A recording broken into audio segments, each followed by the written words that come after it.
You're about to hear the story of a man who was Muslim his entire life, but his curiosity and interest in the truth sparked a journey away from Islam.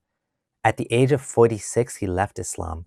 This is a clip from a previous interview I did with Super Sufi, not his real name, an anti-theist living in Pakistan. How when he read Dan Gibson's research, the Sacred City documentary, and the Quranic geography book, it changed his life. No matter which side of the debate you are on, whether you think Gibson is right or wrong about Muhammad being from Petra, you have to admit that the Saudi government definitely is not interested in opening up this can of worms. They don't stand to gain anything from this research. It's in their best interest to keep the status quo. It opened up his eyes to start looking into other things he was taught about Islam that are not necessarily true. He went from being a believer praying 5 times a day to eventually now leaving Islam. Because from childhood we thought that all the mosques in the world, they are facing Qibla, and this have Oh yeah. really shocked me when I read when I have seen this Dan's work. And then of course he's challenging, and you can check it yourself, and all this early 100-year mosques, they are all pointing at Petra, which is such a, and Petra is so perfectly matching with all this old, whatever which is mentioned in Hadith, which is nothing, is because the temples of Dushara and Lat and Manat and all these, they're all there. Mm-hmm.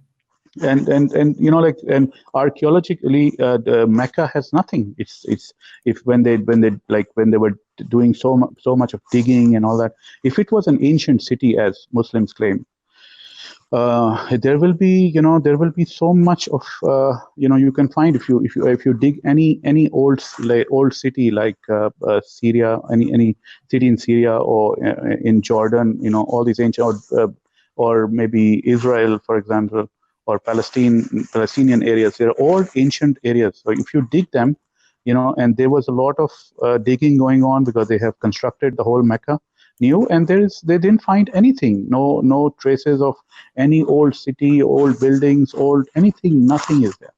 But So it means that also they don't want to allow people to research that, right? The Saudi government, right?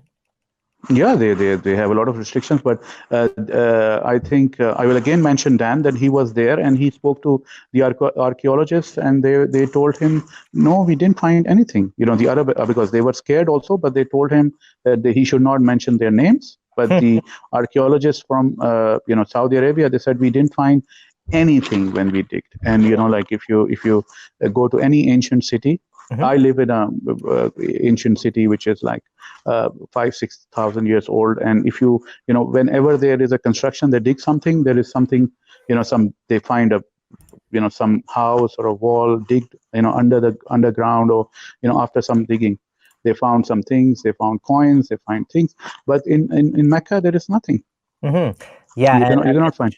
I'm just sharing the Quranic geography book. There's actually, this book is quite a big book. Like you said, there's a documentary as well. Yeah. But it has all of the research. It has pictures. If anyone's interested in going into more detail, exactly what brother here is saying about the direction of the Qibla, like, and Muslims do have some sort of explanations for this. They say, well, the Qibla wasn't that the math wasn't That accurate. Or something. They came up with some excuses why it's facing the wrong direction.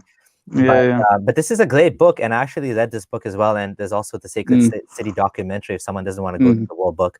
But I just wanted to reference that. So this was actually for you a game changer, was it? Yeah, big game changer, because I thought like it was, I thought that if this is, it is like, when a 5 years old or 6-year-old Christian kid is told that Santa is not real, and they get really upset. So it was my Santa not real. I was really shocked. I thought, if this is not true, which is like the physical reality, and how much virtual we believe. Like, for example, like if Mecca is not the city and where he was born, and this is not the starting of Islam from here, if it's Petra, and all this Qiblas are wrong, and this is, and then then there was like, it was very difficult. It was 2 years I did a research I started like having my, like I was really tired, and I thought I'm gonna lose my eyesight because I was spending like 20 hours per day listening to speeches, reading about it, doing my research. And, like I was like really going because, it was such a big shock. And especially at the time when I was a real solid believer and I was really, really strong. And then at that time, if your faith is shaken like this, you really, you're struggling not to find the faults. You are actually struggling to find some way so you can cling back to it. Yeah. Yeah, because you're so shocked. You don't want it to be a lie. You want it to you have to find some reason to go back. And then, I the first thing was like all these rituals. I came to know that they're all not true. Like I found this Zoroastrian things where all this miracles were taken, like flying horse and this and that. And then I found The then I bridge, the Shivanat bridge as yeah, well. the It goes over bridge. hell. And Yeah. yeah, and then their timing of prayer, which is exactly like Muslims, the 5 times they do wuzu, they cover their head with the same caps. So I realized that it's all Zoroastrian. And then the second thing, and I wanted it to be true, but more I was digging in, more I was going critical. It was turning out to be a Pandora's box, and everything was coming out like, all these worms, and I was not able to control it. More I try to find truth, I find more lies. Then I came across about hadiths to be 250 years old. They started writing, and they are 9 generations past, in 250 years. And then, most of us will not know our grandfather's name 4 generations back or 5 generations back, 9 generation back. And they are, and the writers are all Persians.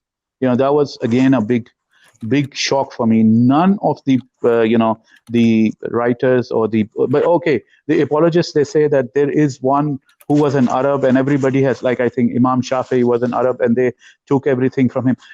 But we don't have his real books. We have only copied books or something like that.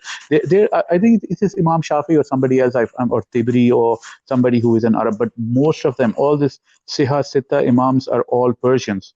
Thanks for watching. Check out the full video linked below if you want to hear more. For those of you who would like to support the channel, please check out my support page below. It means a lot to me. Thank you. This is Abdullah Samir signing out.